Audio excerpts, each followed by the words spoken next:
I love you, Lord. Oh, your mercy never fails me. And all my days I've been held in your hand. From the moment that I wake up until I lay my head. Voy a leerlo como hemos estado haciendo los últimos, mis hermanos. Estoy leyendo la versión Nueva Biblia de las Américas, así que si usted tiene esa, preferiblemente puede llevar la misma lectura. Dice así la palabra del Señor: vanidad de la vida, titula esta versión. Para el director del coro, para Jedutún, salmo de David. Yo dije, guardaré mis caminos para no pecar con mi lengua. Guardaré mi boca como con mordaza, mientras el impío esté en mi presencia.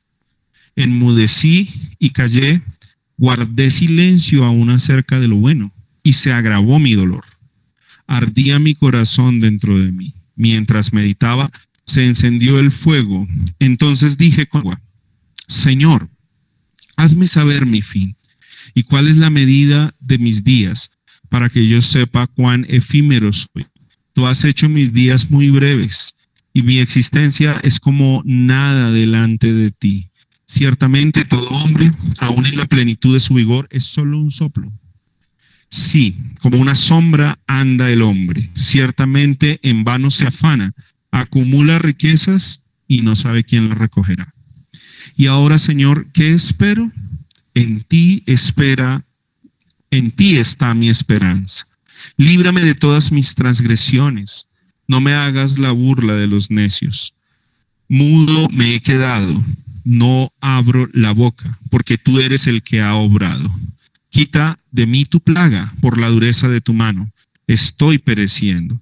Con castigos reprendes al hombre por su iniquidad. Como la polilla, consumes lo que es más precioso para él. Ciertamente todo hombre es solamente un soplo. Escucha mi oración, oh Señor, y presta oído a mi clamor. No guardes silencio ante mis lágrimas, porque extranjero soy junto a peregrino, como todos mis padres. Aparta de mí tu mirada para poder alegrarme antes de aquí y ya no exista. Amén. Amén. Bien, mis hermanos, el Salmo 39 es una oración. Es una oración con melodía. Los salmos, y es bueno que recordemos esto siempre, las salmodias eran las melodías que fueron compuestas por el pueblo de Dios, por los hombres de Dios, y que quedaron consignadas en la Escritura en una compilación para nosotros de 150 salmos, 150 capítulos, que expresan clamor, ruego, deseos de venganza también, de justicia, de vindicación, confesión de pecados. Bueno, es una serie de cosas que los salmos abordan de diferentes temas. Y este salmo, que también es una composición poética, que es un canto también, nos muestra cómo Dios ha puesto la oración como un medio de gracia. Este salmo muestra la resolución del corazón de un hombre de Dios que está pasando crisis. Quizás el salmo nos va a dar información qué tipo de crisis y seguramente por qué está pasando crisis. Pero él acude a la oración. Y acude a la oración para poder hablar con su Dios y para poder expresar todo a Dios. Esto tiene como unos matices interesantes, porque realmente la resolución empieza proclamando un silencio, pero después no puede guardar silencio y abre su boca para hablar con el Señor. Esa es como parece como una montaña rusa en este poema, ¿sí? Y lo lleva hacia un clímax que él termina expresando su total dependencia y confianza delante del Señor, y saben, el Señor encontrará respuesta.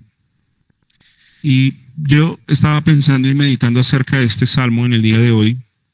Durante todo el día estuve como repasándolo, pensándolo, dando vueltas. y llegaba a una conclusión.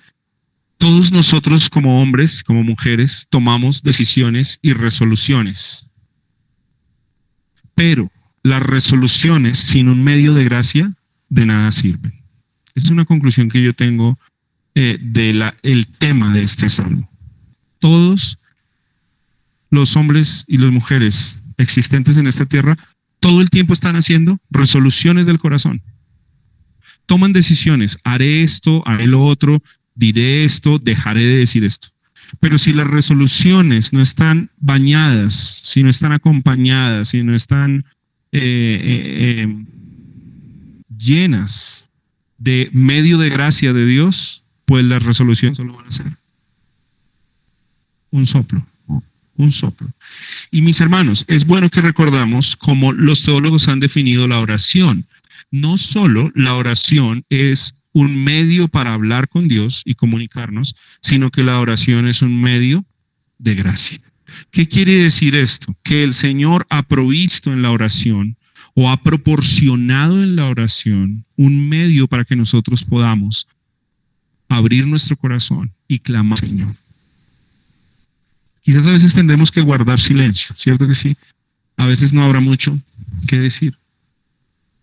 Pero en este medio de gracia, Dios ha dispuesto, como dice muy bien la carta a los hebreos, que entremos al lugar santo o al lugar santísimo, pero ¿de qué manera? ¿Lo recuerdan? Podemos entrar ahora confiadamente. ¿Y qué pasa en ese lugar de adoración? Encontramos socorro oportuno, ¿cierto? En el momento perfecto hay socorro de parte de Dios para los hijos de Dios. Y hermanos, sería bueno que pensáramos en lo siguiente: ¿estamos nosotros usando la oración como este medio de gracia que Dios ha dispuesto para nosotros? Porque la oración en nuestras vidas puede ser algo tedioso, casi que fastidioso.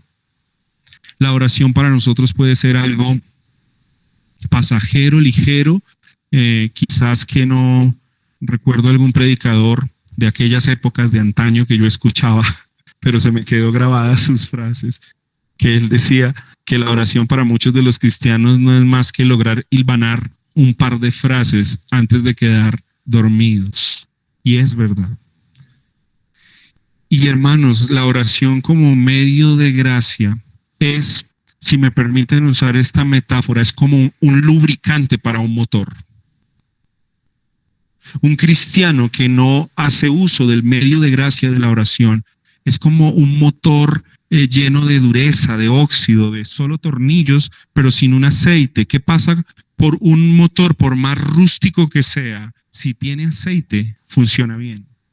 Pero si no tiene aceite, es más, es probable que ni siquiera funcione, o si tú lo intentas prender, se va a reventar, va a echar humo, no va a servir. Bueno, así la vida de un cristiano sin el medio de gracia de la oración. La vida de un cristiano sin el medio de gracia de la oración es un corazón endurecido. Ahora, esto sería un aspecto individual, hermanos. Pero el segundo aspecto sería una familia cristiana que no hace uso de la oración. Es una familia endurecida. Es una familia dura, es una familia que quizás hace más uso de su lengua para herirse o para dañarse o para ofenderse y para quizás hacer gala de la iniquidad y la impiedad. Pero cuando una familia cristiana, una familia piadosa, hace uso de la oración como medio de gracia, es una familia bendecida por Dios. Es una familia que está en constante comunión con el Señor. Amén. Es una familia que se deleita en poder hablar con su Señor. Ahora, un tercer aspecto sería, ¿qué pasa de aquella iglesia que no hace uso de este medio de gracia? Y hermanos, pero es que la realidad es muy triste para la iglesia actual. Una de las cosas que más nos cuesta hacer es tener tiempos de oración, poder hacer uso de este medio de gracia. Entonces, que el Señor nos ayude porque podríamos tomar resoluciones, pero si no están acompañadas con medios de gracia que el Señor ha dispuesto, entonces van a quedar solo. Como todas las resoluciones que hacemos al principio de año, ¿recuerdan? Este año sí que, póngale ahí puntos suspensivos. Este salmo yo encuentro puede ser un poco más detallado, pero en esta forma que hemos estado haciendo los martes, un poco más devocional, yo encuentro que hay tres partes importantes, tres estructuras. Y la primera es la resolución de guardar silencio. Esa es la primera parte. Y una oración que tiene una resolución es guardar silencio. La segunda resolución que yo encuentro es hablar con el Señor, ¿cierto? Y la tercera resolución es confiar plenamente en la respuesta del Señor. Es más o menos como las tres cosas que yo encuentro. Vamos a ver la primera. Primera resolución, dije en mi corazón. La Reina Valera dice ciertamente. Hay un tema ahí de decisión o de resolución del corazón. ¿Cuál es esa resolución? Guardaré mis caminos, miren esto, y la resolución es bien interesante, para no pecar, ¿con qué? Con mi lengua. ¿Y qué le va a poner? No estoy seguro ahora cómo dice la Reina Valera, de pronto alguno me puede. Con freno. ¿A qué está haciendo alusión de eso? Que le ponen el freno, es la única manera que de hecho lo pueden dominar, parar. Porque el caballo, recuerden que el caballo también es hoy es domesticado, pero es una bestia salvaje. Y este animal, si no le ponen un freno, una mordaza, dice aquí, pues realmente va a dar rienda suelta a su instinto salvaje. Pues bueno, la figura aquí es interesante para el salmista y lo que nos quiere enseñar. Él ha hecho una resolución y en esa resolución pone mordaza a sus labios y dice, el escenario particular es que él no quiere decir nada delante de los impíos. Ahora, yo creo que esta es una buena resolución. Guardar silencio es una muy buena resolución, ¿no? Tener prudencia en nuestros labios es una buena resolución. A mí me parece que, digamos que es algo de elogiar. De hecho, recuerden que la Biblia constantemente en los proverbios dice que hay sabiduría y que hay bendición en el hombre que guarda sus labios, que hay prudencia en sus labios. Y parece ser que la intención del salmista es muy buena, además, porque ¿cuál es? Es no pecar delante del Señor. Ahora, yo no sé si también, hermanos, esta resolución es importante porque cuando nosotros estamos heridos, frustrados, al hablar aún podríamos blasfemar contra el Señor. Porque podríamos decir palabras, ¿cómo se diría? Palabras, faltas de sabiduría. Aún delante de nuestro mismo Señor. ¿No les ha pasado, hermanos? Nos ha pasado de pronto a todos. Señor, ¿por qué esto? Como si el Señor tuviera que rendirnos cuentas a nosotros, cuando realmente deberíamos de verdad bajar la cabeza y guardar silencio delante de la presencia del Señor. Él dice, verso 2, enmudecí, callé. Miren todos esos sinónimos que está usando de cerrar su boca, de no hablar. Pero entonces aquí es donde creo que esta primera resolución podría tener un conflicto y es donde él dice, guardé silencio aún acerca de lo bueno. Es que eso somos nosotros, ¿no? A veces nos creemos tan buenos que entonces yo voy a guardar mi boca. Eso es como cuando creo que ustedes recuerdan que hubo un profeta, a ver quién descifra el nombre, que dijo en un momento, no, yo ya no voy a decir nada, porque es que igual yo hablo y no se convierten. Y estaba frustrado. Intentó callar, ¿lo recuerdan? Pero dice que cuando intentó callar, algo más fuerte en su interior, ¿qué hizo? Lo hizo hablar otra vez. Y resulta que ese profeta, lo que profetizaba se cumplía y por eso nadie lo quería. Y el éxito de ese profeta no era que nadie se convirtiera. El éxito de ese profeta era que la gente lo rechazara, para que Dios trajera juicio a esa nación. ¿Ya saben por qué el nombre empieza el profeta? No les vamos a decir a los que están conectados, Olguita, dejémoslos con la intriga, hermanos. El que diga el domingo le gasto un tinto. Ese profeta en un momento hizo una resolución de callar y nosotros podríamos a veces estar tan frustrados que decimos, no, entonces ni siquiera lo bueno voy a decir porque realmente lo que yo estoy viviendo y en última se va a descifrar algún aspecto aquí de orgullo en el corazón del hombre. ¿Hasta qué punto? Entonces, miren lo que dice el texto 2. Entonces se agravó mi dolor.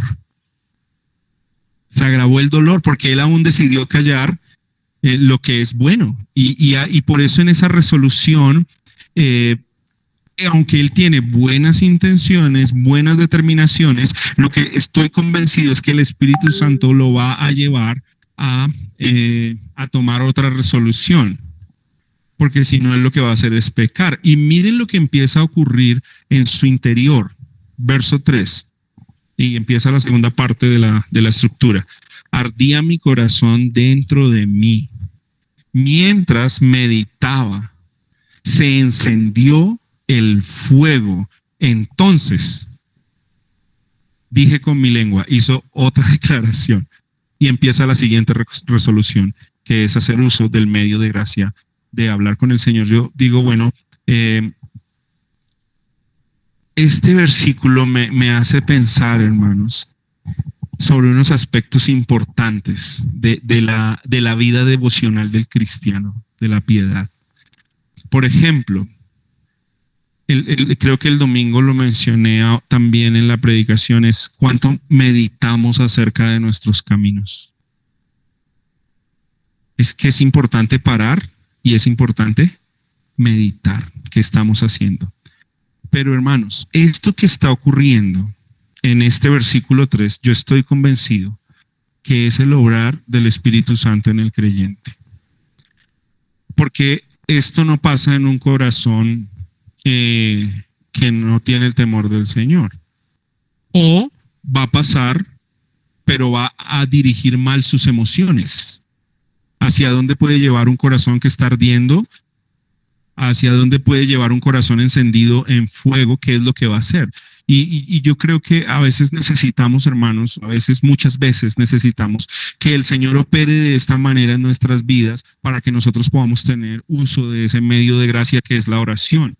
Porque podría nuestro corazón volverse no un corazón encendido por el fuego, sino un corazón, todo lo contrario, un corazón apagado, un corazón desfallecido, un corazón que no tiene esa pasión y ese arder. Y entonces él hace esta declaración y hace uso de este medio de gracia. ¿Cuál es su clamor? ¿A quién se dirige ahora? Y miren que es importante. Entonces dije con mi lengua. Entonces hablé o declaré o confesé y dije lo siguiente: Señor, hazme saber mi fin. ¿Cuál es la medida de mis días? Y empieza la siguiente declaración que ya hemos visto, que tiene que ver con el título del Salmo, la vanidad de la vida. Quiere decir que por más que él en la primera instancia haya determinado guardar silencio, su corazón está ardiendo porque él sí está viendo algo latente en su vida. Y es que su vida es como un soplo. Eso quiere decir la palabra efímera, es algo rápido. Es algo pasajero. La vida del hombre es como una neblina. ¿Quién dice eso en el Nuevo Testamento? La vida del hombre es como que cuando sale el sol, ¿qué pasa? Se disipa. Eso dice Santiago en el Nuevo Testamento. El hombre es como nada, comparado, dice, los días del hombre, miren, versículo 5, son breves. ¿Y en qué sentido es que son breves? Porque hay personas que pueden vivir 90, 100, hasta 120 años. Es una generación completa, un siglo. Pero ¿en qué sentido es que son breves? Comparados con la eternidad de Dios. Cuando Dios lubrica el corazón con su Espíritu Santo, Y cuando el hombre de Dios es enfrentado por este medio de gracia de la oración, es bien usado, es un buen uso del medio de gracia, pues lo que va a ocurrir es la misma idea de lo que le ocurrió a Isaías cuando se enfrentó a la santidad del Señor. ¿Lo recuerdan? Porque él tiene una visión de la santidad del Señor, pero lo que eso logra en su vida es que él reconozca también su pecado. ¿Cuán pecador es? Y Dios ha dispuesto el medio de gracia de la oración para que nosotros, por un lado, contemplemos el carácter de Dios, pero por otro lado, seamos conscientes de nuestras limitaciones. Qué bueno que nuestra oración no sea tratando. Hay una frase que por ahí suena mucho y está mucho en mi mente, siempre recordando eso. Es como tratar, nuestra oración muchas veces es como tratar de torcerle el brazo a Dios. ¿Han escuchado esa frase? Como tratando de manipular a Dios. Y esto es preocupante, hermanos, porque de verdad que esto es de uso común en las congregaciones. Como que, Señor, acuérdate que es casi como si Dios estuviera obligado a trabajar en pro de nosotros. Claro, y que decimos cosas además que pueden profanar el nombre del Señor. Pero cuando el medio de gracia de la oración es usado, guiado por el Espíritu Santo, lo que va a hacer es, por un lado, entonces, comprender la santidad de Dios, comprender quién es Dios, pero comprender mis limitaciones. Y por eso el salmista expresa esto: hazme entender cuál es mi fin, cuántos días. Soy efímero, soy breve, mi existencia es como nada, pero miren esto, es que es interesante cómo él está orando. Él no está victimizándose y caprichosamente diciendo, bueno, yo no soy nadie, pero está diciendo, yo no soy nadie delante de ti. O sea, si yo me comparo con el Señor, que soy yo, pues yo no soy nada. Ahora, esta información me hace pensar que David es inspirado para escribir esta oración en un momento de su vida de edad más madura. ¿Qué pasa con nosotros a medida que pasan los años? Y de hecho la Biblia nos lo dice y la experiencia nos lo dice. Entre más jóvenes somos impetuosos. Somos como ese caballo brioso, indómito, ¿cierto? No está domesticado. Y decimos como los dibujos animados que yo veía en mi época, pero que mis niños ya no les gusta ver conmigo. Y que yo los intento convencer, pero a ellos no les gusta. Pinky y Cerebro, ¿recuerdan? ¿Y qué vamos a hacer, Pinky? Y Cerebro respondía, tratar de conquistar el mundo. Y fracasaban, y al otro día, ¿qué vamos a hacer? Tratar de conquistar el mundo. Y parece que cuando entre más jóvenes estamos, pues hacemos mil cosas, pero a medida que pasa el tiempo y que los achaques de la salud vienen y que las experiencias de la vida vienen y que los hijos vienen y que la economía a veces no es tan buena como parece, entonces nosotros empezamos y entonces hay una oración. Y saben, hermanos, lo que ocurre en este medio de gracia es que Dios está trabajando en el carácter. Y eso es lo que está pasando. Dios está trabajando fuertemente. Ahora, si la oración como medio de gracia no es dirigida por Dios, esta expresión no es vista como un reconocimiento de sus limitaciones, sino más bien podría ser una queja de la vida. Alguien podría tomar esta porción, frustrado en la vida, y filosofar sobre ¿cómo se dice? Por el propósito de la vida. O sea, si esto no es usado, dirigido por el Espíritu Santo, como fue inspirado, entonces más bien yo termino, ¿qué pasaría si yo digo, hermanos, ¿de qué sirve vivir? Si al fin y al cabo somos como una sombra, somos como nada, pues ¿para qué vivir? Y entonces la gente diría, sí, pues ¿para qué vivir? ¿Para qué trabajar? ¿Para qué ser fiel? ¿Sí me hago entender? Si yo empiezo a filosofar acerca de la vida, y qué es lo que mucha gente hace, pues mucha gente termina hasta quitándose la vida, deprimiéndose, pero esta no es la intención de esta inspiración, porque recuerden que esto es inspirado por Dios. Amén. Entonces lo que el Señor está usando, este medio de gracia, es quebrando el corazón del salmista y haciéndole reconocer su limitación. Entonces pensemos en nuestras limitaciones y el carácter de Dios. Si yo soy finito, ¿qué es Dios? Es un Dios infinito. Si yo soy breve en mis días o transitorio, ¿qué es Dios? Pues Dios es un Dios eterno y cambiante como las olas del mar o como las montañas rusas. ¿Qué es Dios? Pues Dios es estable, es inmutable, es estable como una roca firme. Ese es Dios. Si mi vida parece un soplo, Dios es como una cordillera firme que no puede ser removida. Ese es Dios. Amén. Si yo soy una persona que acumulo y acumulo riquezas, pero al fin y al cabo ni siquiera sé mi generación que sigue qué va a hacer con ellas, bueno, Dios es un Dios eternamente lleno de bendiciones, dice Efesios 1, de riquezas espirituales. Y es más, y el Antiguo Testamento dice que Él declara que Él es el dueño de ¿qué? De la plata y del oro, es el dueño absolutamente de todo. Y en esa transición, hermanos, de ese reconocimiento de lo que está pasando y esa resolución ya no de guardar silencio, sino de hablar con el Señor, viene la tercera resolución de una confianza en el Señor. Y miren que Él hace lo que nosotros llamaríamos una pregunta retórica. Entonces Él dice, y ahora, Señor, ¿qué espero?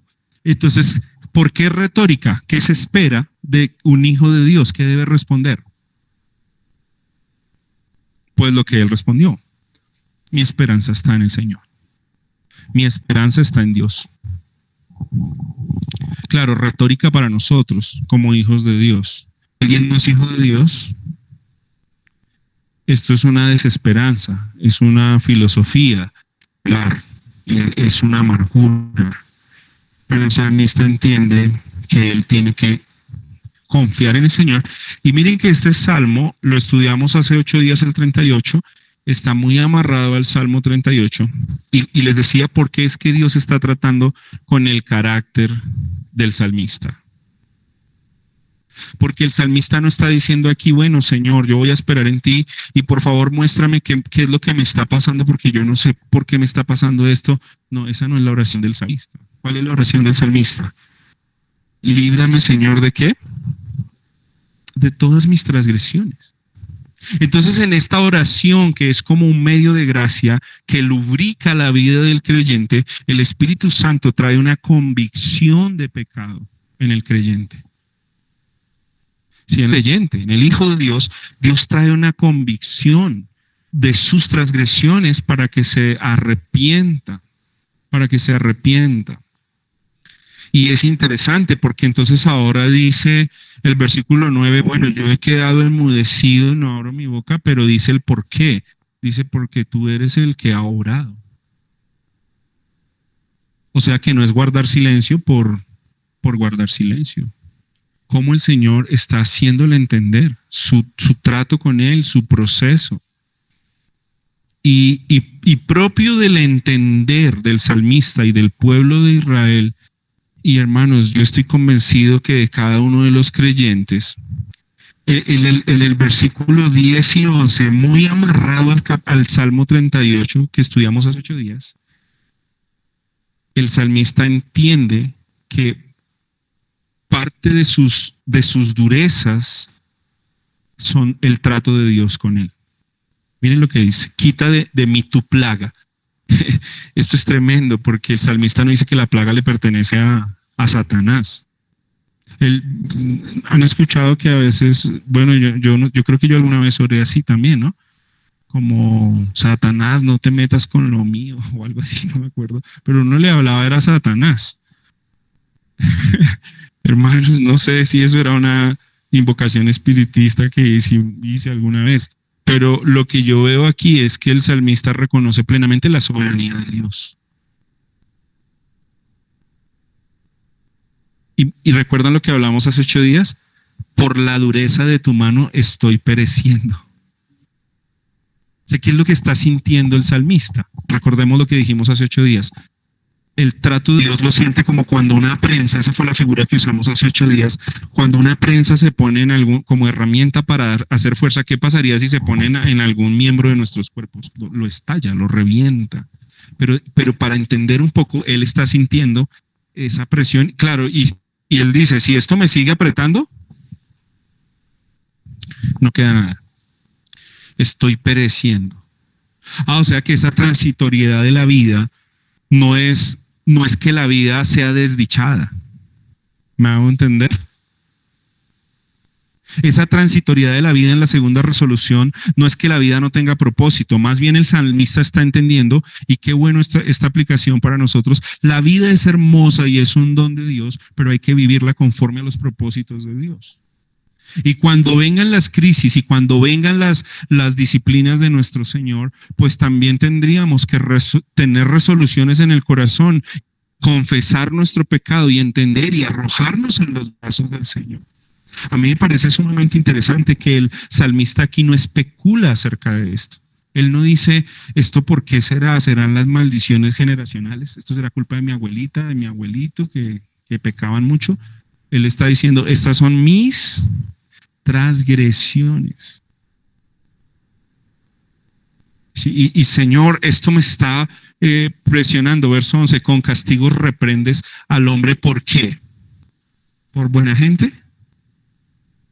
¿Por qué lo reprende el Señor a uno? Por la iniquidad.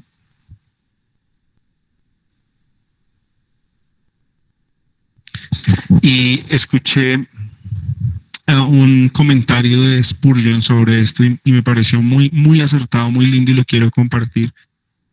Hermano, adora al Señor cuando Él te esté disciplinando, porque Él no pretende acabar con tu vida, Él pretende acabar es con tu pecado. Porque los tratos de Dios que aprietan fuerte es para romper ese cascarón del pecado. Y el propósito de Dios es desmantelar el pecado. ¿Me hago entender, hermanos? El propósito de Dios es debilitar el pecado. Claro, Él lo hizo de una manera absoluta en la cruz, pero lo sigue haciendo a través de la santificación. Y recuerden que la disciplina es otro medio de gracia de Dios, que obra. ¿Y qué es lo que está haciendo el Señor con nosotros? Pues que nos está moldeando a la imagen del varón perfecto, esto es Cristo. Entonces, en ese medio de gracia que funciona como un lubricante, aún entenderíamos que los tratos del Señor, porque alguien podría decir, no, pobrecito yo, el Señor la cogió conmigo. No, el Señor está derribando argumentos en nuestra mente, argumentos en nuestra vida. El Señor está derribando cadenas, eslabones de hábitos del pecado destructivos en nosotros, de nuestro propio carácter, pero está trabajando con nosotros. Dice, como la polilla, consumes lo que es más precioso para él. Y esta es la figura de lo que ocurre con la mariposa, ¿no? Para que la mariposa salga y sea bonita, ¿qué tiene que destruirse? Pues esa polilla.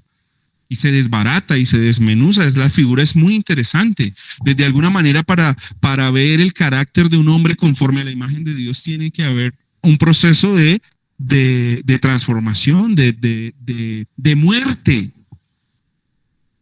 ¿Sí? Sí, estoy siendo claro. Hay un hombre de Dios que compartía lo siguiente. Cuando Dios llama a una persona y la hace nacer de nuevo, aunque le da vida nueva, lo que va a empezar a operar más en él es muerte antes que vida. ¿Por qué? Porque lo que vivía en nosotros de manera contundente era el pecado. Entonces, ¿qué es lo que tiene que hacer Dios en nuestra vida? Claro. Y hacer morir eso en nosotros. Por eso la oración como medio de gracia. Por eso la disciplina como medio de gracia. Por eso la santificación.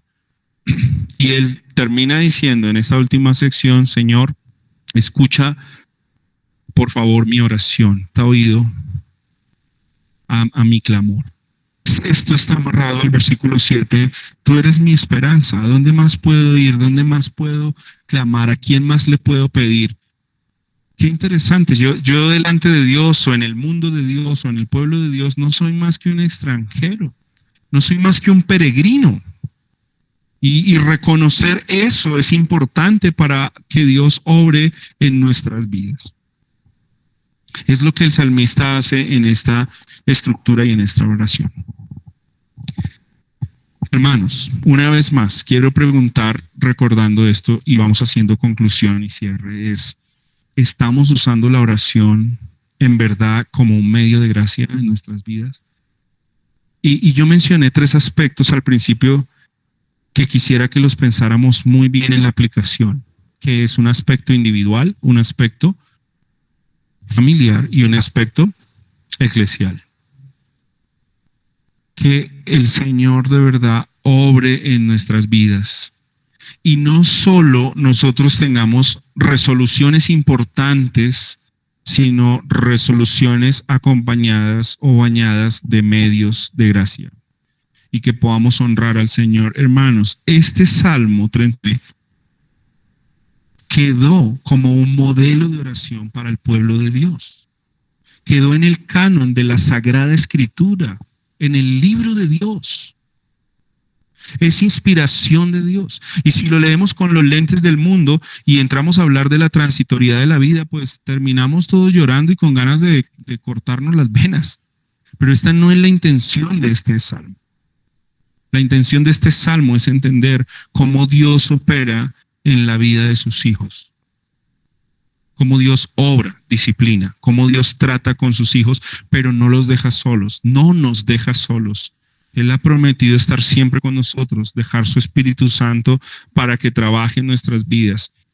Y hermanos, qué bueno que podamos poner en práctica esto, que la oración sea un medio de gracia ejercitado en la iglesia, ejercitado en las familias y ejercitados en nuestra vida de piedad. Yo no sé si tengamos que quizás pedirle perdón al Señor y decir, Señor, yo he descuidado este medio de gracia. He abandonado esto, ya no es para mí quizás importante. No sé si al principio de nuestras vidas o de nuestros ministerios, o algunos quizás ni siquiera nunca lo han tenido como algo preponderante en sus vidas de piedad. Es posible. Y creo que, pues no sé, muchas de nuestras cosas, de cómo interpretamos el mundo y cómo respondemos a los problemas, tiene que ver con esto. Que no hemos entendido cómo el Señor opera en la santificación de sus hijos y cómo ha provisto la oración como este medio.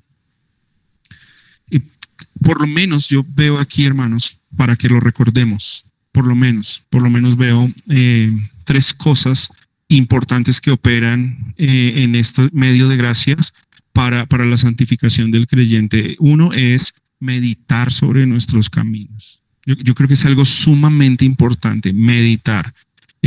Número 2, orar al Señor. Y número 3, comprender las disciplinas de Dios como un trato a nuestro carácter y porque el Señor ama. Amén. Porque la Biblia dice que el padre al hijo que ama, ¿qué hace? Lo disciplina y lo corrige. Entonces, amados hermanos, que podamos orar para que, como ocurría en el Antiguo Testamento, ustedes los que han leído ya por ahí Levítico, Éxodo, el Pentateuco, recuerdan que para que las lámparas del tabernáculo estuvieran encendidas, ¿qué había que hacer? Había que mantenerlas con aceite. Y yo de alguna manera creo que eso representa una oración usada como un medio de gracia.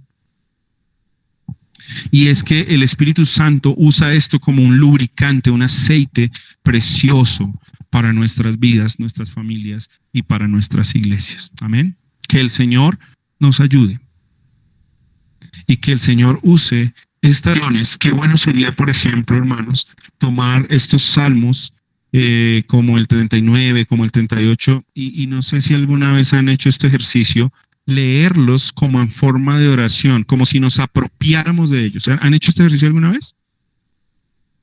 Si tomar el salmo y como que lo voy a recitar, lo voy a orar, no como si estuviera David orándolo, sino como que yo lo estoy orando y pudiera meditar sobre esto, identificarme con esto y clamar al Señor y rogar por su misericordia. Amén. Mis hermanos, que el Señor permita que la oración sea creciente en nuestras vidas y podamos glorificarle a Él y usar este precioso medio que Él ha dispuesto para nosotros. Amén. Así que oremos y terminamos. Padre, gracias por tu amor y por tu misericordia. Gracias por tu preciosa palabra. Señor, gracias por regalarnos estas porciones tan preciosas, estas porciones de meditación como un manjar, son como un alimento preciado para nuestro paladar, para nuestro vientre, para nuestro organismo. Pero, Señor, es realmente para llenar el alma, para satisfacer el alma. Claro que nos confronta y a veces nos confronta fuerte, pero también nos trae ánimo y nos llena y nos renueva y pone como un aceite que permite que haya un reverdecer en nuestras vidas. Señor, perdónanos porque nosotros constantemente estamos tomando resoluciones, pero pocas veces son resoluciones acompañadas de oración, de este precioso medio de gracia. Que las situaciones difíciles que ocurren en la vida no se generen para nosotros como una desdicha o una como si la vida no tuviese sentido. Todo lo contrario, entender nuestra posición delante de ti, entender quiénes somos, saber confesar nuestros pecados y plenamente expresar nuestra declaración, nuestra resolución de confianza en ti. Sabemos que tu Espíritu Santo es el que opera esto en nosotros y por esto te damos gracias y te adoramos, Señor.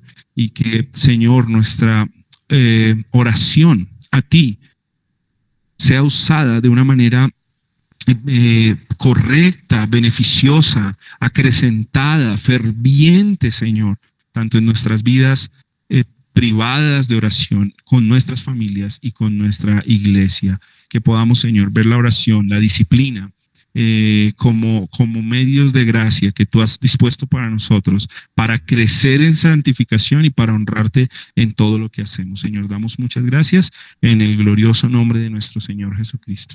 Amén y amén. Of the goodness of God.